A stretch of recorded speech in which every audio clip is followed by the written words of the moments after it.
हम दिखाने वाले हैं कि जो मेटल्स होती हैं, धातुएं होती हैं, वो एसिड से क्रिया करके क्या करती है, हाइड्रोजन गैस निकालती हैं। ठीक है, अब देखिए शुरू करते हैं, हम एनिमेशन के थ्रू बताने जा रहे हैं।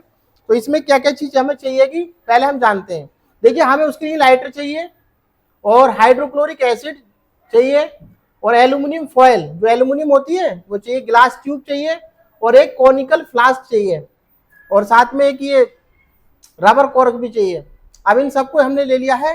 प्रोसीजर समझते हैं, क्या प्रोसीजर है। सबसे पहले ये एल्यूमिनियम फॉयल को कहाँ डालेंगे हम, इस कॉनिकल फ्लास्क में डालेंगे। देखो दोनों हमने एल्यूमिनियम फॉयल ली और धीरे धीरे कहाँ डाल दी, कॉनिकल फ्लास्क में डाल दिए। आप देखिए कौन इसमें से, इसमें क्या था, हाइड्रोक्लोरिक एसिड 3 ml हम यहाँ पर लेंगे और किसमें डालेंगे, इससे पहले जो हमने एल्यूमिनियम फॉयल डाली थी इसमें हम इसको गिराते हैं। अब देखो रिएक्शन शुरू हो चुकी है, एल्यूमिनियम फॉयल एसिड से क्रिया करना शुरू हो गया है और ये जो बुलबुले से उठ रहे हैं यही क्या है, हाइड्रोजन गैस है। अब आगे समझते हैं इसमें। देखिए तो ये बोल रहे हैं on adding acid into conical flask containing aluminium foil, यानी जिसमें कि एल्यूमिनियम फॉयल था, जब हमने एसिड डाला तो बबल ऑफ सम गैस, यानी कुछ बबल्स निकले। देखो निकल रहे हैं बबल्स, ये बबल्स ही किसके हैं, हाइड्रोजन गैस के हैं। इसको प्रूव करने के लिए कि वास्तव में बन रही है नहीं बन रही, हमने यहाँ पर एक ट्यूब लगा दी है, ग्लास रॉड लगा दी है और यहाँ इस ये क्या है, मोमबत्ती है। ठीक है, इसको हम जलाएंगे और प्रूफ, अगर ये थोड़ी सी आवाज करी, इसने पॉप साउंड करी, तो समझ लेना कि हाइड्रोजन इवॉल्व हो रही है। देखिए अभी क्योंकि मैंने इसकी वॉल्यूम खत्म कर रखी है तो इसलिए आवाज नहीं आई होगी, लेकिन जब हम इसके पास लाते हैं तो काफी फट सी आवाज आती है एकदम, तो इससे पता चलता है कि इसमें हाइड्रोजन गैस बन रही है। अब देखो ये यही बता रहे हैं कि इस समय, लेकिन इस प्रैक्टिकल को करने से पहले कुछ सावधानियां बरतनी होती हैं। कुछ रिएक्शन दिखा रहे हैं यहाँ पर, देखो पहले रिएक्शन देख लो। Hydrogen evolve between aluminium foil and dilute hydrochloric acid. तो देखो सबसे पहले एल्यूमिनियम लिया है, एल्यूमिनियम का रिएक्शन अगर हम वैसे दिखाएं तो ये एल्यूमिनियम हो जाएगा और हाइड्रोक्लोरिक एसिड HCl हो जाएगा। क्या बनेगा, aluminium chloride AlCl3।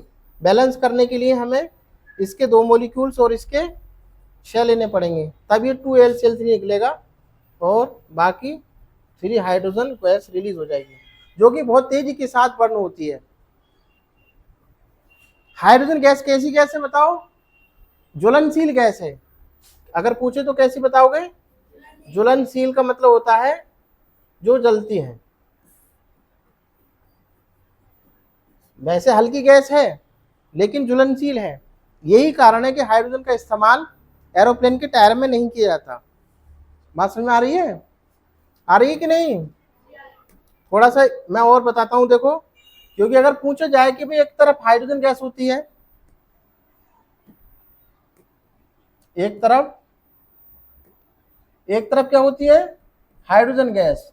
Hydrogen gas बहुत हल्की गैस है, अगर बात करें तो सबसे हल्की है, बल्कि